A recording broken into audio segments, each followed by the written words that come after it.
wave clear is just nowhere near this big start by Celtic Banshees. Level 4s tick over.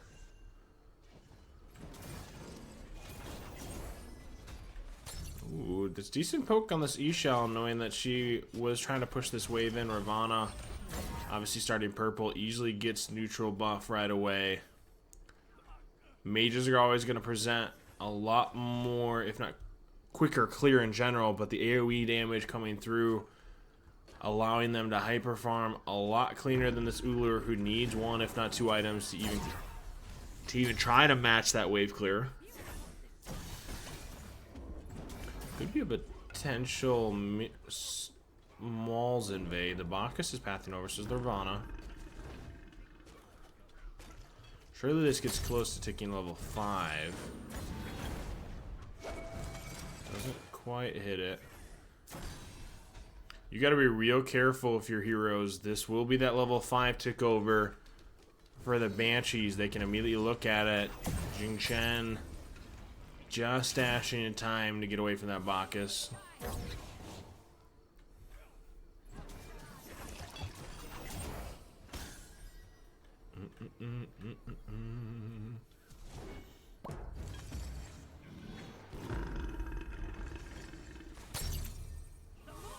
They're doing their best to make this E-Shell feel uncomfortable and not stepping up.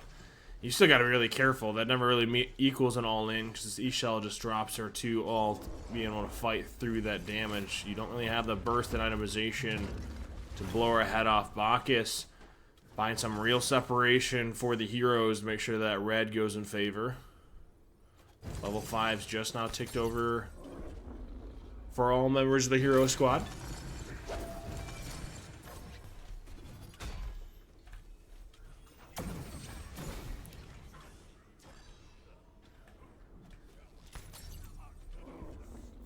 Should be a quick little back for T2s. It's kind of wild. You talk about both minis purple red, and this is only the lead. First blood meaning so much. Obviously it means more in the XP department. First blood always equals a big spike for either team. Heroes recognizing that, playing it patient, surrendering some of that farm early. This Ulur needs Transcendence right away.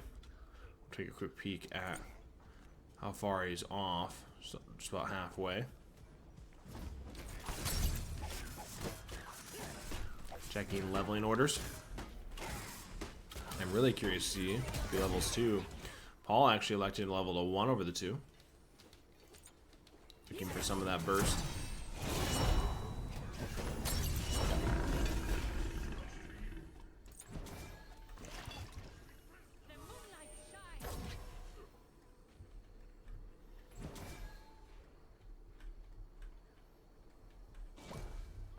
Bacchus gets a good flop and a double stun here. Good damage. Bacchus drops ult. Horn Shard popped along with Heavenly. Should equal the Jing Chen, able to walk away. Paul wasn't willing to drop ult there, knowing that Jing Chen had his jumps up. This should easily equal neutral buffs once again. Should be first item spikes for the E-Shell and Ravana. Watching these Guardians both fight over this is semi-humorous.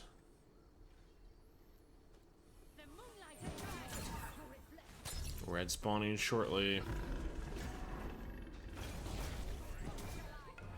Rob from Jotun is going to be going into Runeforge. Going to be some invaluable procs for his team. This E-Shell damage is silly. Oh my goodness. That burst is so rough to play against.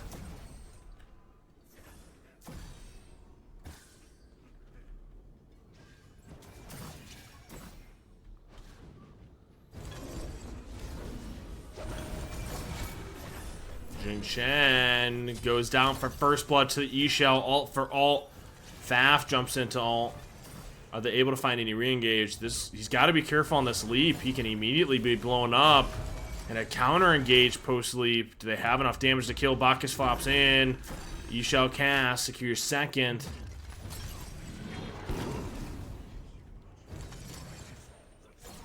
And 2 kills here for Banshees. There's that lead we talked about. Suddenly a massive spike takes off right away.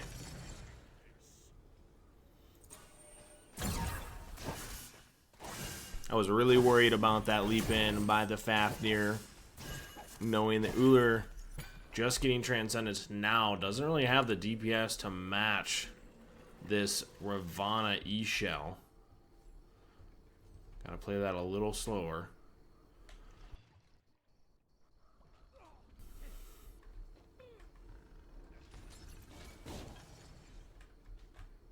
How we doing, timer?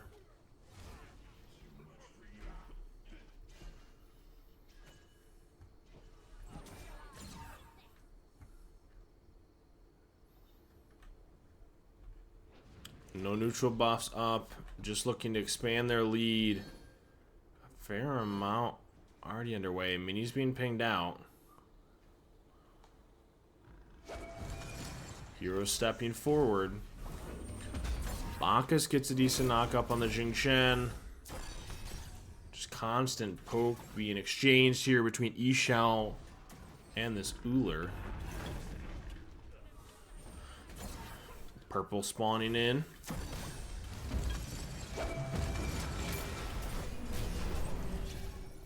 And an alt use. So alt for alt, Jingchen for Ravana. Heavily dropped as well. Faf jumps into alt. Do they have the damage to really turn this? The DPS being turned onto these Guardians. They don't have the itemization. Just these Thieves online getting chunked down by the Banshee squad.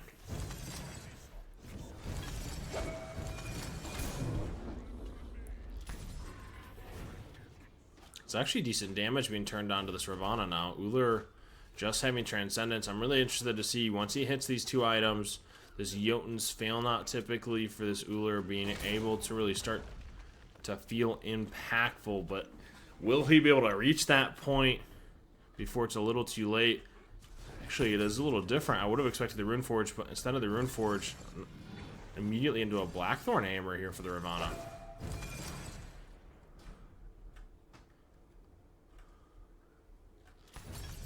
Stepping up like they want to take this fight. Fafnir, got to be careful. Doesn't have ult. Jumps away. Bacchus trying to close gap, buy his team some time to catch up.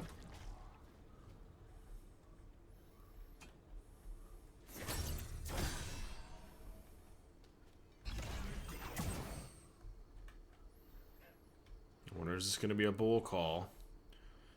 The Ishal is the first one to take over level 12. Doesn't have second relic quite yet. It is being pulled. 2 members just back for heroes and an amazing amount of burst already. Bull already at quarter health. And no one from heroes anywhere near. Jingchen just stepping up to take a look, but too little too late.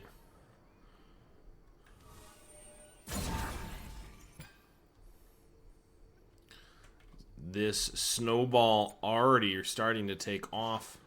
All based off of that one fight right here. First and second blood.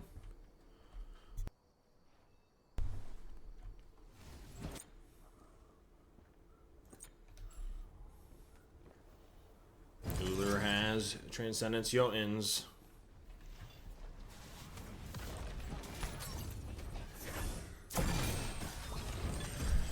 Linked on and immediately bursted. This Uller doesn't get a chance to play the game. Ishao ulti through and already doing an obscene amount of damage. Ravana backflip. CC immunity. That Jingchen ult. So 2 ults for 1 and a pick with a double relic. That is beads as well from this Uller. Just too little, too late. The damage came through. Didn't get a chance to survive.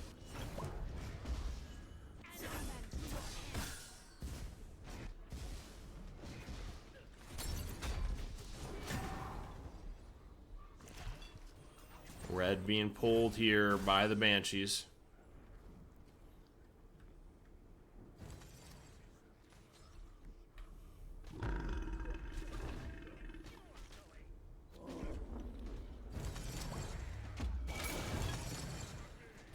Are they able to, like, when you start talking about waves back into this game, this Uller just needs itemization. The Ravana getting that second relic, getting Blink on top of them, they weren't ready for that. It was the first time seeing that second relic. But I'm kind of worried he never gets the items. He gets forced to jump. Ravana ults after. He's got no help.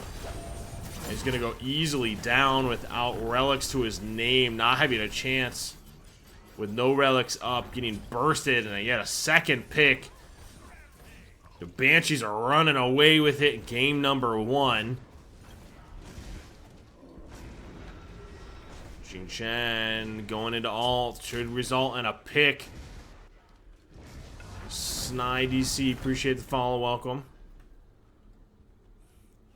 So a 2-for-1, but a bird and some big poke here being put onto Titan. Uller not up for 2. Should easily get this half health and be able to walk away. Uller just getting Aegis, but being turned on by Paul. Does he have the damage? Paul beads. Takes the 1v1 with that kind of a lead and able to blow up this Uller. It turns it into a double. Does he have the damage to make it a third?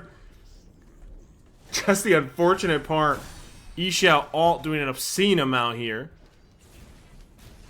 Ravana ulting after, has the damage to make it a triple. Paul flexing for the final triple to end out game 1.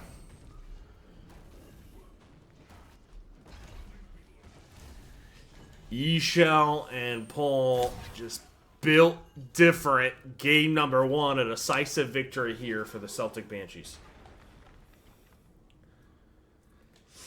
Yeah. I mean, that is something you just cannot step into, Paul, on this Ixia. That lead, obviously, it's just a downhill spiral. You never got Transcendence fully stacked. I respect taking that 1v1, but you just never win it. It's just, that has to feel so bad playing into it. When Bacchus is flopping in, forcing this Uller to jump, Ravana ulting after too easily. You have the knock-up meeting in the 1-2, but do you have the survivability that just doesn't get bursted? We've seen this full damage Ass Warriors axe into damage from Mr. Willix. Not to mention the pure damage with an Ixia ult behind it. I'm telling you, you get pulled in, there's no helping you. So at that point, you have to try to find a trade, and I'm not sure this composition is going to find it. Forgot to put myself on Do Not Disturb. GG.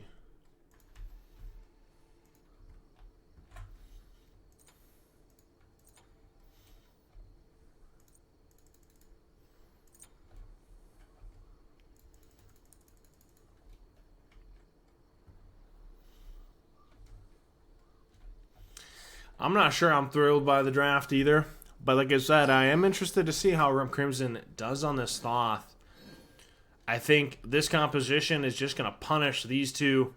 This double front line, more often than not, going to be the target of most of the aggression from the Banshees. That being the case, do they position well enough? Do they recognize that that is going to be the case? You just got to play clean. Looks like a double Thebes here. We talked about the Warriors accessing a full damage for Freya. Curious to see how the game plays out. Game number 2. When this game starts, you're going to see this right here, Axe, just for you and everybody else to know. This is obviously how this will be all in future for future sets. The score of the set, if there is one, will be listed right here. Who do I think is going to win? Composition, I have to, and this isn't just based off game 1. Hold on. It's got to be Banshees, but surely you're fighting into a full wave. This isn't the call. We missed the root. Thoth forced to beats right away. Does this mean for immediate first blood? And it does. Missing that root. Just, honestly, I don't even know if it doesn't get punished regardless. You just don't have that kind of damage. You miss any kind of abilities, it's going to result in a first blood. I mean, listen, at the end of the day, I think why that's never going to work is Banshee's hard clear wave, and you're fighting into 3-man plus a wave. And for those that don't know, Wave hits kind of rough early without itemization. So a possible big misplay, but I respect the attempt regardless. First blood already on the Banshees and on the Awilix at that.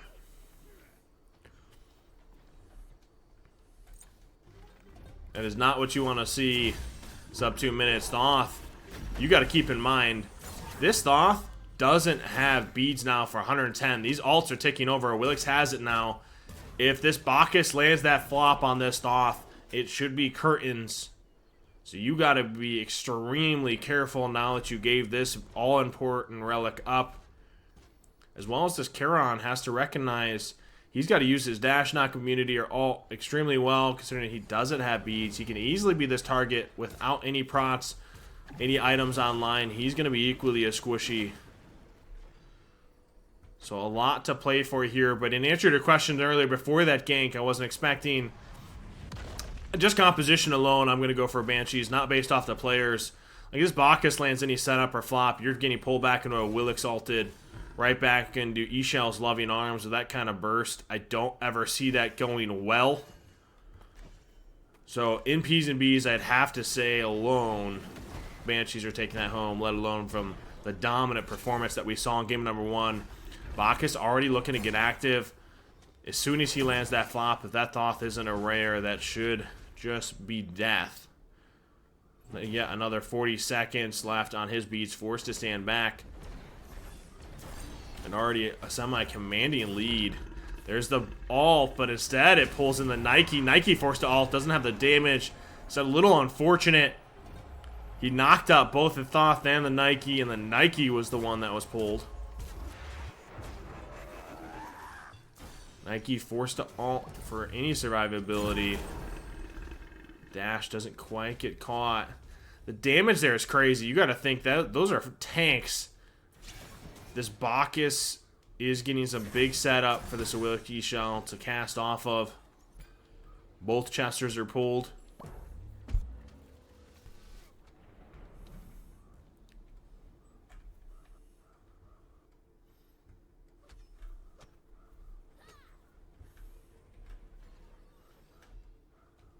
Here, quick peek. It's already 1,000 gold. 4 minutes. Not quite 4 minutes in. Take a quick peek at leveling orders.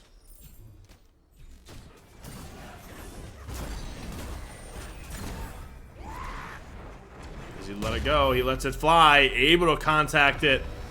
Just not enough damage to pick up the kill. Does the wave reach there? It doesn't. Paul full sends the back. Says it never reaches me in time. I know my back timer. Gets it off.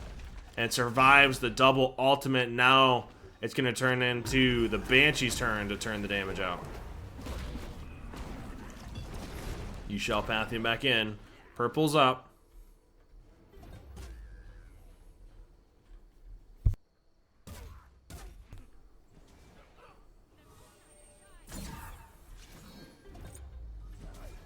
Not quite yet.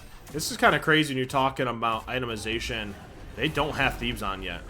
And you already have first item spikes and a T1 started for this Awilix. That is the last thing you want to see. Awilix forced to back. Possible neutral buff we can grab. Bacchus getting poked down by the Thoth. You shall pulling red, so red for Johnson. Banshees will take that trade anytime they can get it. Nike in a weird spot if she jumps away. Alts and beads to even get away from the Awilix. If I'm the Awilix, you're taking that alt for alt and beads. That Awilix is already putting in a substantial amount of work here for the Banshees.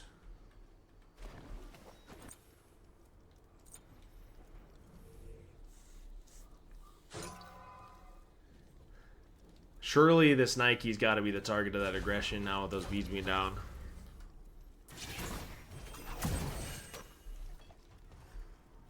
I think a big reason why you're not seeing Baba Yaga more from Paul, right? Baba Yaga, typically when you start talking about mage picks, it finds most of its value when you throw on a cloak or an alternate timeline, the survivability to get active.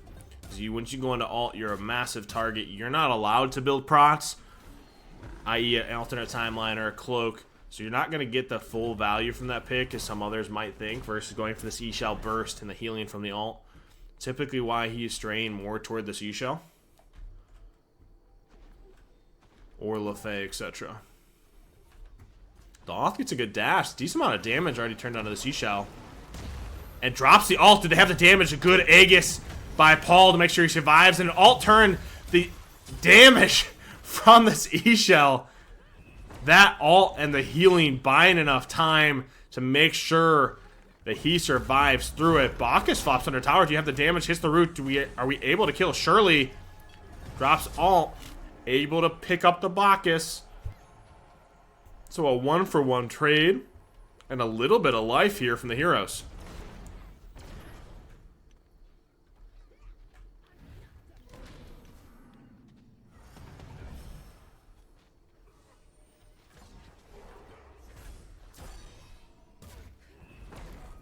Oops.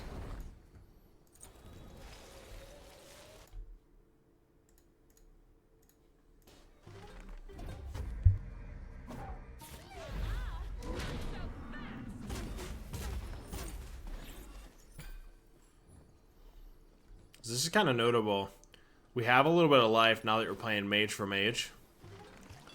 This lead isn't quite what it was last game. They were able to recover ground kill for kill. Versus game number 1, it was devastating for them.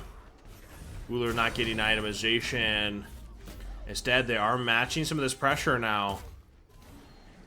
We need that itemization coming online for these tanks to be able to combat this Banshee squad. I am interested to see, once these tanks start to get items, they'll be able to survive this dive a little bit more. This E-Shot alt, though, and a Willix being full damage short of this axe. How does that translate late game? Do these tanks positioning get punished? Are they able to get a quick pick or result in a bull? I'm sure Banshee squad will probably still come out on top because of that. It's going to come down to a simple misplay. Translating to a pick, then translating to either bull or T1/bird. So it's on heroes to play this very cleanly, knowing that that's got to be that transition. I don't mind this. They don't actually shift to it. They were checking bull. I thought maybe they were going to look toward it. But obviously with the Thoth, they don't have that burst, letting them back off.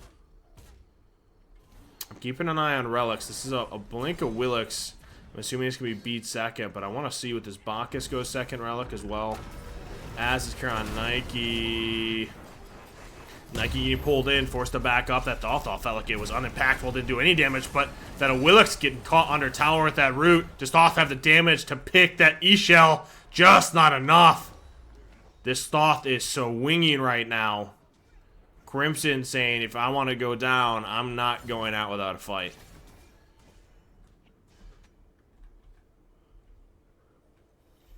Now, we talked about this in sets prior.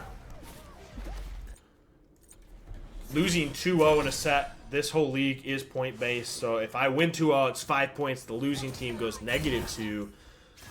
But if heroes are able to take a game and go 2-1 in a set, let's say, unless they just win it outright because they're just built different. But if they go 2-1 in the set, they actually gain 1 point, and every point counts.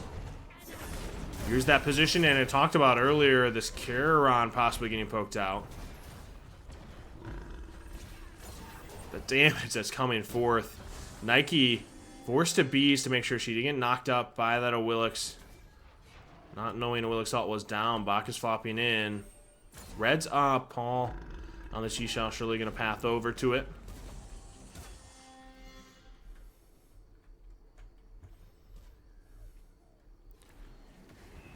What's this damage being turned out? I don't see. This is one of those conversations. I don't think they're ever able to really kill this Bacchus. Maybe they're about to prove me wrong. This composition. Once this Bacchus able to have itemization, should be able to do just about anything he wants. They need to be focusing their attention on this E-Shell of Willix. But is the E-Shell of Willix able to turn it back? They're positioning, possibly looking for a pick here. Gotta be careful, there's a ward.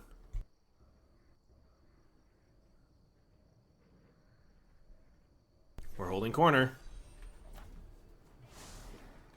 I don't mind that. It's going to be a little conscious. They were standing on their own sentry. But they stepped a little further. It would have been caught out on the vision. Willix ulting that Nike back in. Isha ulting through. Do they have the damage? Changing targets. Now turned onto the Nike. Should be more than enough. Nike forced to ult. Knock back up. Does she get out? No. She gets picked up by Paul on the seashell. A double knock up by this Bacchus with the FOP. Aegis used. And yet another kill for the Banshees. Paul forced to Aegis this out. Do they have the damage to pick up a third? And a full deicide. Banshees trying to run it down. Game number 2.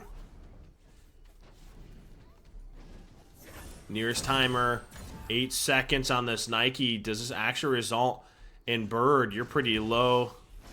This Nike doesn't have blink, so not going to be able to close the gap. Only having jump to really get out here. Bird should go down. Should be able to run away here for free without chase potential from this Nike. A T1 Bird and full deicide. You're taking that if you're Banshees.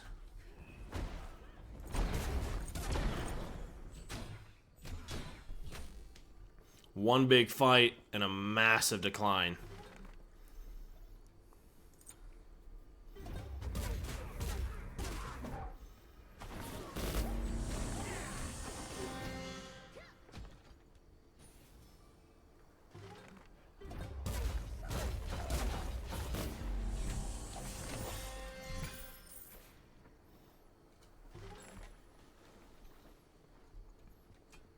I'm actually, I don't want to say a little shocked. We don't have any blink engage from this front line from Heroes. They're going to be the one being aggressed upon, which I guess makes sense. At the same time, you got to be real careful with this Bacchus being the one engaging.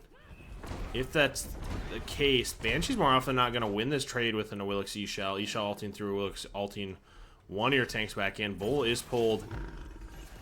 This more often than not's a bait. You got to keep in mind, if they finish this complete, they kill Bull before this half mark, it should go down as Bird spawn. So a little early, actually, and we'll see that play out by Banshees. A possible misplay. Ooh, that wall's winning this game.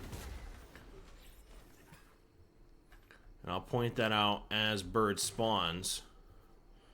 Just a sliver early, so that Bull should wear off, unless they're looking to poke down Titan and end the game pre that Bird even spawning, which is quite possible here. Willix, Thoth forced to dash out. You have to be super careful. You try to jump. Instead, the Nike being the aggressor. E-Shell forced to ult. Horrific drop. This Nike's the target. Should easily go down. Not able to actually finish the kill. Nike surviving. Can be forced to back. You have the damage of this Thoth. Bacchus gets that stun off. Gotta be careful. Willix is hovering blink.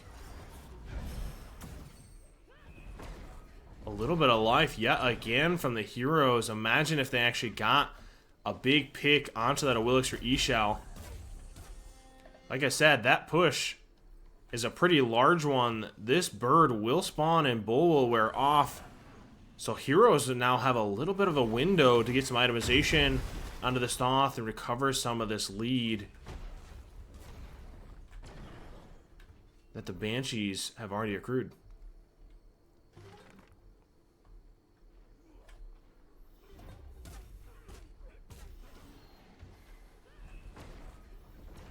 So there's the Bird. Like I said, that's a big reason why you're looking at Bull, and you want this to at least be at half before you're actually killing it.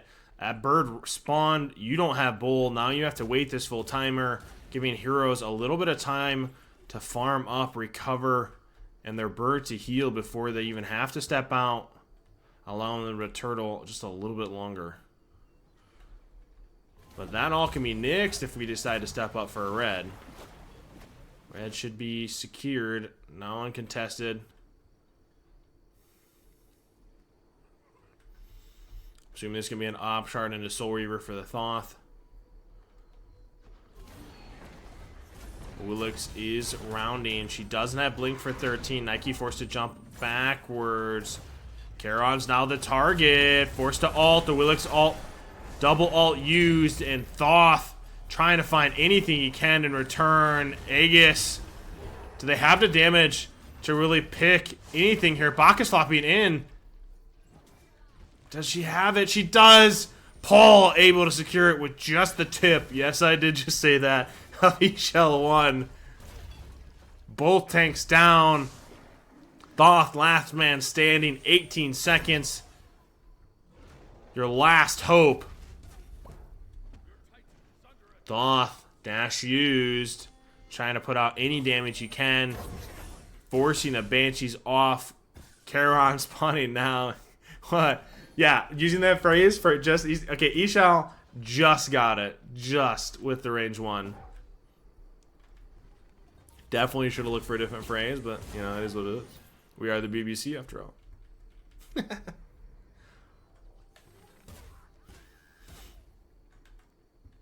So they are able to secure Bird based off of that positioning from the Charon getting picked.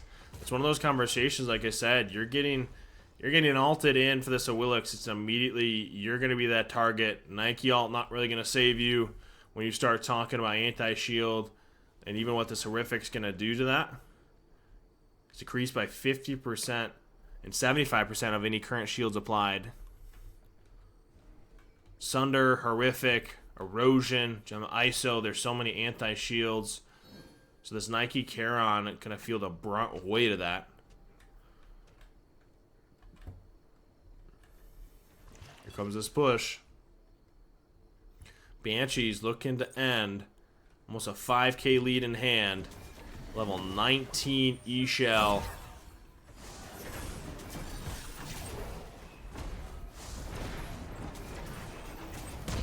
Thoth able to get an ult. And Nike not able to catch the Awilix being blinked out. Thoth dash forward. But do you have the damage? Do you survive? You don't have Aegis.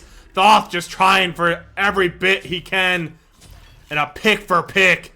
Both DPSs are down. Does this 2v2 win? You're fighting into a fire wave. Nike should go down here. The Charon, your last hope. 40 plus seconds on both. Down and a full deicide. Banshees taking a convincing 2-0 in the set. 30 seconds and a GG. 18 minutes. They did fight it out, fight it off, but still resulting in the same 2-0 for the Banshees.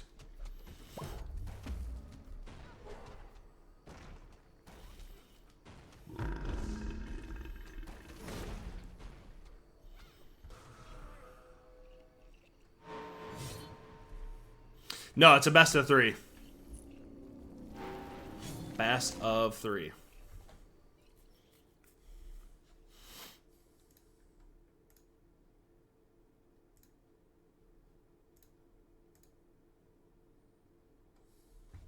So a GG.